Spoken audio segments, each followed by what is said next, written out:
தங்கைக்கு கடிதம் 8.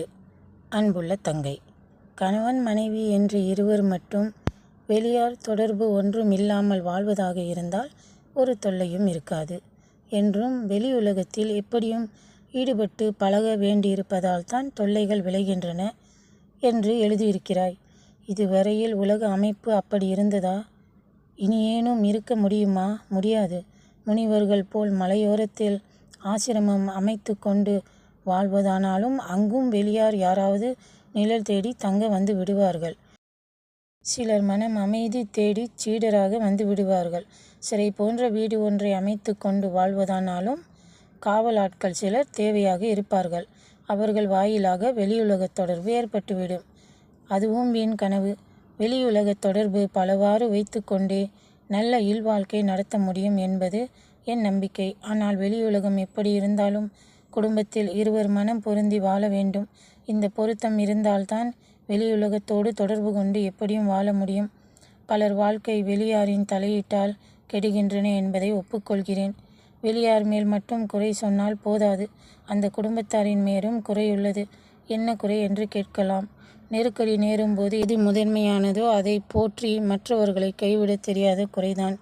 நெருக்கடிகள் வாழ்க்கையில் நேர்வது இயற்கை. அப்போதுதான் அறிவும் பயன்பட வேண்டும். வீடு தீப்பற்றி எரியும் போது எதை முதலில் எடுக்க வேண்டும் என்ற அறிவு எல்லோருக்கும் இயற்கையாக உள்ளது. கந்தலையும் குப்பையும் துடைப்பத்தையும் முற்றத்தையும் அப்போது யாரும் எடுத்து செல்வதில்லை.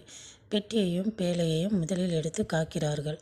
அதற்கு அடுத்தபடியும் வாய்ப்பு இருந்தால் துணிமணிகளை உணவுப் பொருட்களையும் எடுக்கிறார்கள்.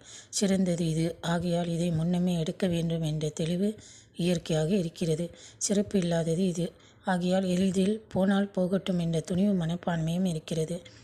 இது புறத்தே நேரும் நெருக்கடி. அகத்தே உள்ளத்தில் நெருக்கடி நேரும்போது இவ்வாறு நடந்து கொள்ள வல்லவர்கள் எப்போதும் எந்த துறையிலும் வெற்றி பெற முடியும். எதை எதை விடாமல் போற்றுவது என்றும் எதை எதை கைவிட துணிவது என்றும் தெளிவாக உணர்ந்து நடக்க வேண்டும்.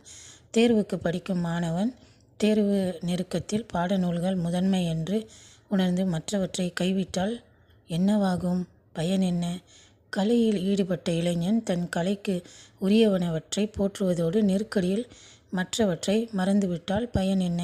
நாட்டுக்கு தொண்டில் ஈடுபட்ட ஒருவர் நெருக்கடி நேரும்போது தம் மனைவி மக்களையும் எதிர்காலத்தையும் பொருட்படுத்தாமல் தள்ளி வைக்க துணிந்து விட்டால் பயன் என்ன? கூழுக்கும் ஆசை மீசைக்கும் ஆசை என்ற நாட்டுப்புறத்து பழமொழி ஒன்று உள்ளது. இதை நினைத்தும் அதை நினைத்தும் நெருக்கடி நேரத்தில் தயங்குவது பயனில்லை. கூழ்தான் முக்கியம், மீசை பிறகு ஒழுங்குபடுத்தி கொள்ளலாம் என்று அப்போதைக்கு ஒன்றை துறக்க துணிய வேண்டும். 7-8 நிலைகள் ஆசை ஊட்டும் போது எது முதன்மை, எது இரண்டாவது, எது மூன்றாவது, எது நான்காவது, எது ஐந்தாவது, எது ஆறாவதாக என இப்படியே பலவற்றையும் முறைப்படுத்தி வைத்து கொண்டு உயர்ந்ததற்காக மாற்றத்தை வைத்து துறக்க துணிய வேண்டும். மூன்றாவது பொருட்கள் போராட்டம் வரும்போது நான்காவது ஐந்தாவது முதலியவற்றை கைவிடுவது திறமையான போக்கு. ஆனால் மூன்றாவதற்கும் முதலாவதற்கும் போராட்டம் நேரும்போது மூன்றாவதை கைவிடுவதே கடமை. கணவனோடு வாழும் ஒருத்திக்கு கணவனுடைய அன்பே முதன்மையானது. மக்கள் இரண்டாம் நிலையினர். கணவன் பெற்றோரும் தம் பெற்றோரும் மூன்றாவது நிலையினர். நண்பரும் உறவினரும் நான்காம் நிலையினர். புகழும் மதிப்பும் ஐந்தாம் நிலையில். கலையும் பொழுதுபோக்கும் ஆறாம் நிலையில். தெருவாரும் ஊராரும் ஏழாம் நிலையினர். இப்படியே மற்றவர்களையும் முறைப்படுத்தி வைத்து கொள்ளலாம். பெற்றோரை காப்பாற்றும் கடமை முன்னிற்கும் போது கலை பொழுதுபோக்கு முதலியவற்றை கைவிட துணிய வேண்டும். புகழ் மதிப்பு முதலியவற்றையும் பொருட்படுத்தி கணவனுடைய வெறுப்பை தேடிக்கொள்ள கூடாது. இப்படியே எந்த நெருக்கடி நேரும்போதும் கண்ணை மூடி துணிவு வேண்டும். ஆனால் துணிவுக்கு முன்னதாகவே நெஞ்சில் தெளிவு இருக்க வேண்டும். கணவனுக்கும் இது போலவே தெளிவும் துணிவும் இருக்க வேண்டும். இல்லையானால் ஏதேனும் ஒரு நெருக்கடி நேர்ந்து வாழ்க்கையை பாழ்படுத்திவிடும். காந்தியடிகள் இந்த நாட்டில் எவ்வளவு பெரிய போராட்டம் எத்தனை முறை நடத்தியிருக்கிறார். வரலாற்றில் அதற்கு இணையில்லை. ஆயினும் எவ்வளவு தெளிவு துணிவு அவருக்கு இருந்தது. சத்தியத்திற்காக அகிம்சைக்காக நாட்டின் விடுதலையும் பொருட்படுத்தியிருக்க துணிந்த நெருக்கடிகள் பல. நாட்டின் விடுதலைக்காக நாம் அமைதியையும் நெருக்கடிகள் பல. இப்படி எத்தனையோ நெருக்கடிகள் கண்டு உடனுக்குடன் துணிந்து செயலாற்றிய வீரர் அவர். கணவனும் மனைவியுமாக வாழ்வோர் இந்த தெளிவு துணிவு பெற்றுவிட்டால் ஒருவர் மற்றொருவருக்காக தியாகம் செய்ய கலை இயல்பாக அமைந்துவிடும். அப்போது வெளியுலகம் அவர்களை என்ன செய்ய முடியும்? வெளியுலகம் அவர்களை வேண்டா என்று வெறுக்காது, வெறுக்கவும் முடியாது. நாம் சிறு சிறு குடும்பங்கள் பார்த்து பெரிய உலக குடும்பத்தில் உறுப்பினர்கள் தானே. ஆனால் உயர்ந்த நோக்குடன் வெளியுலக தொடர்பு கொள்ள வேண்டும். மனம் கிணற்று தவளையாக இருக்குமானால் வானம்பாடியாய் உயர்ந்து பறப்பதற்கான உலக பழக்கம் வேண்டும்.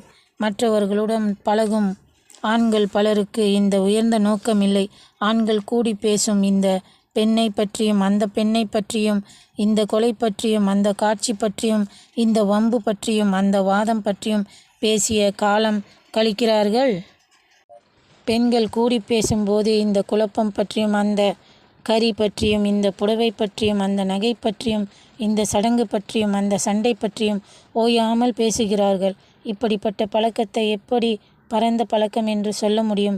திருவள்ளுவரின் அறத்தை பற்றியும், கண்ணகியின் தியாகத்தை பற்றியும், காந்தியடிகளின் வாய்மை பற்றியும், கஸ்தூரிபாவின் உறுதியை பற்றியும், எளிய வாழ்வின் செம்மையை பற்றியும், எளிய அமைதியை பற்றியும், ஏழைகளின் முன்னேற்றத்தை பற்றியும், உலக ஒருமைப்பாட்டை பற்றியும் பேச்சு போக்கு எங்கே உள்ளது? இவைகளை எல்லாம் சில ஆண்டு விழா மேடைகளுக்கு என்றோ ஒதுக்கிவிட்டார்கள் போல் தெரிகிறது. படித்தவர்களோடு மட்டும் பழக என்று வரையறுக்கும் விரும்பவில்லை. ஏனென்றால் தேர்வுக்கு படித்தவர்கள் மிகுந்த காலம் இது. அறிவு வளர்ச்சிக்கு என்று படித்தவர்கள் சிலரே, நல்வாழ்வுக்கு என்று படித்தவர்கள் மிக மிகச் சிலரே. ஆகவே அறிவும் திறனும் ஒழுக்கமும் உள்ளவர்களோடு பழகும் என்று ஒருவாறு கூற முயல்கிறேன். மற்றவர்களோடு பழகாதே என்று தடுக்கவில்லை. நெருங்கி பழகாதே என்று மட்டும் சொல்வேன். பல நூல்களை பற்றியும் தெரிந்து கொள் என்றும், சில நல்ல நூல்களை மட்டும் படி என்றும், 3-4 உயர்ந்த நூல்களை மட்டும் படித்து கொண்டு இரு என்றும் படிக்க விரும்புகிறவர்களுக்கு நான் சொல்வது உண்டு. மற்றவர்களோடு பழக விரும்பும்போது உனக்கு அதைத்தான் சொல்வேன். பலரையும் பற்றியும் தெரிந்து கொள். சிலரோடு மட்டும் பழகு. 2-3 மட்டும் நெருங்கிய நட்பு கொள். ஷேக்ஸ்பியர் என்னும் ஆங்கில புலவர் கண்டவரோடெல்லாம் பழகி புதிய நாட்களை பெருக்க வேண்டா என்று அறிவுரை வழங்கியிருக்கிறார். அவர் காலத்தை விட நம் காலத்தில் பலரோடு நட்பு கொள்வதற்கு வாய்ப்பு மிகுதி. இக்காலத்தில் போக்குவரத்து வசதிகள் பெருகி தபால் முதலிய அமைப்புகள் வளர்ந்துவிட்டன. தாங்கள் பெரிய அளவில் அமைத்து கொள்ள நினைத்த நேரத்தில் வந்து போகும் பழக்கம் மிகுதியாகிவிட்டது. ஆகையால் நூற்றுக்கணக்கான கணவர்களோடு பழகிய நட்பை பெருக்கிக் கொள்ள வாய்ப்பு உள்ள காலம் இது. இந்த காலத்தில் அவருடைய அறிவுரை மிக தேவையாகிவிட்டது.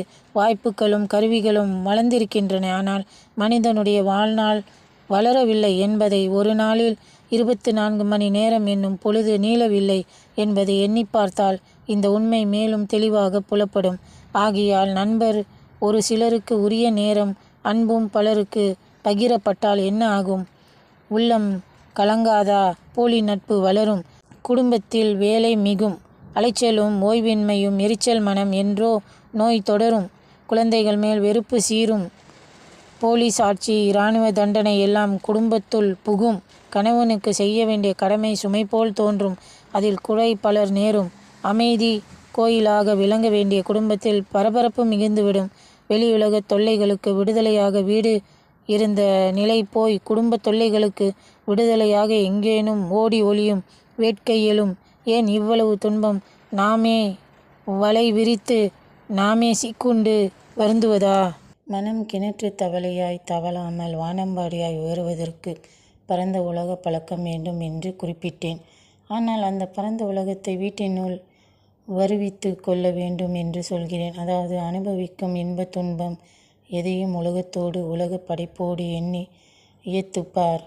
நடைபெறும் நிகழ்ச்சியை உலக வரலாற்றோடு இணைத்து எண்ணிப்பார். காணும் சுற்றுப்புறத்தை காவியங்களில் உள்ள கற்பனை உலகத்தோடு ஒப்பிட்டு கருதிப்பார். இன்று உள்ள இந்த சிறு வாழ்க்கையை என்றும் உள்ள கடவுள் தன்மையாகிய கடலில் ஒரு துளி என்றும் உணர்ந்து பார். இவ்வாறு எண்ணுவதால், கருதுவதால், உணர்வதாலுமே உண்மையான பரந்த உலக பழக்கம் மனதிற்கு ஏற்படும். அப்போதுதான் புள்ளி போல் உள்ள மனம் சிறு வட்டம் போல் வளர்ந்து பெரிய வட்டம் போல் பெருகி உலகையெல்லாம் வளைத்து கொள்ளும் பெருமனமாகும். அதனால் எவ்வளவோ நன்மை விளையும். நம் தனி வாழ்க்கையில் நேரும் சிறு சிறு துன்பங்கள் எளிதில் கரைந்து போகும். சில்லறை இன்பங்களை நாடி அலையும் அளவு இல்லாமல் ஒளியும். அப்போதுதான் வீண் பேச்சுக்களில் சுவை தோன்றாது. கண்டதற்கெல்லாம் மனம் தடுமாறாது.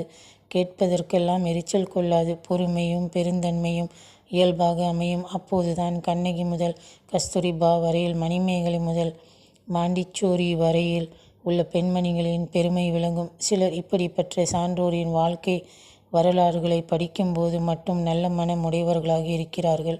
சிலர் காவியங்களை படிக்கும்போது மட்டும் இலகிய நெஞ்சம் உடையவர்களாய் உணர்ந்து உருகி கண்ணீரும் விடுகிறார்கள். சிலர் பிறர்க்கு அறத்தின் பெருமையை எடுத்துரைக்கும் போது மட்டும் நல்லவர்களாக இருக்கிறார்கள். சிலர் கடவுளும் தாமும் பூசை அறையில் கோவிலிலும் இருக்கும்போது மட்டும் நல்லவர்களாக விளங்குகிறார்கள். ஆனால் தம்மை சுற்றி வாழும் மக்களை பார்க்கும் பார்வையில், அவர்களோடு பழகும் பழக்கத்தில் அப்படி இல்லை. சிலர் சுடுகாட்டில் மட்டும் நல்ல மனம் பெற்று உண்மைகளை உணர்ந்து உருகவில்லையா? அவர்களுக்கு அடுத்த நிலையில் உள்ளவர்களோ இவர்களும். அதனால்தான் கணவன்மார்கள் சிலர் தத்தம் குடும்ப வாழ்க்கையில் நல்லவர்களாக இல்லை, ஆனால் அயலாரிடத்திலும் நண்பர்களிடத்திலும் நல்லவர்களாக இருக்கிறார்கள். ஊராருக்கு உலகத்துக்கும் உபதேசம் செய்யும் போதும் நல்லவர்களாக இருக்கிறார்கள். ஆகையால் உலக படைப்பை மட்டும் அறிதலும், உலக வரலாற்றை மட்டும் படித்தலும், காவியங்களை மட்டும் கற்றலும், கடவுளை மட்டும் பூசித்தலும் இருந்துவிட்டால் பரந்த நோக்கு வறந்து விடாது. ஏழைகளின் முன்னேற்றத்தை எண்ண வேண்டும். சுற்றுப்புறம் சீர்பெற வழிகொள்ள வேண்டும். ஆடம்பர மோகத்தை அகற்ற வேண்டும். தம் குறையை தாமே உணர வேண்டும். காந்தியடிகளின் வாழ்வையும் ஆராய்ந்து பார். உன் அண்ணி சொன்னது ஒன்று நினைவுக்கு வருகிறது. அவளுக்கு தெரிந்த ஒரு குடும்பச் செய்தி அது. ஒரு கால் உனக்கு தெரிந்திருக்கலாம். அந்த குடும்பத்தில் மனைவியிடம் பல குறைகள் இருக்கின்றன. தன்னலம், ஆடம்பர வேட்கை, கடமை தவறேல், உணர்ச்சி மிகுது, பதற்ற பேச்சு முதலான பல குறைகள் உண்டு. அதனால் கணவன் அவளை விரும்பி நடத்தவில்லையாம். அன்பான வாழ்க்கை இல்லையாம். அவர்களுக்கு யாராவது அறிவுரை சொன்னாலும் சினம் கொள்வாளாம். ஆனால் நாள்தோறும் கடவுள் வழிபாடு செய்ய உருகி உருகி வேண்டிக் கொள்வாளாம். கோயில்கள் பல தெய்வங்களுக்கு வேண்டுதல் செய்து கொள்வாளாம். என்ன வேண்டுகோள் தெரியுமா? கணவனுடைய மனம் மாறி தன்னிடம் அன்போடு பழக வேண்டும் என்பதாம். பல ஆண்டுகளாகியும் இன்னும் வாழ்க்கையில் அமைதியும் இன்பமும் காணவில்லை. தன் குறை உணர்ந்து தன் மனம் திருந்த வேண்டும் என்று வேண்டிக் கொண்டிருக்கிறாள். தன்னைத்தான் திருத்திக் கொள்ளும் ஆற்றல் ஏற்பட்டிருக்கும். நோய் தீர வேண்டும் என்னும் ஆசை இருக்கிறது. ஆனால் தக்க உணவு கொடுக்காமல், பதியம் இருக்காமல் மருந்து மட்டும் உண்பதால் என்ன பயன்? உன் அன்புள்ள அண்ணன் வளவன். இத்துடன் தங்கைக்கு கடிதம் முடிவடைகிறது. மீண்டும் வேறொரு கதையில் உங்களை சந்திக்கிறேன்.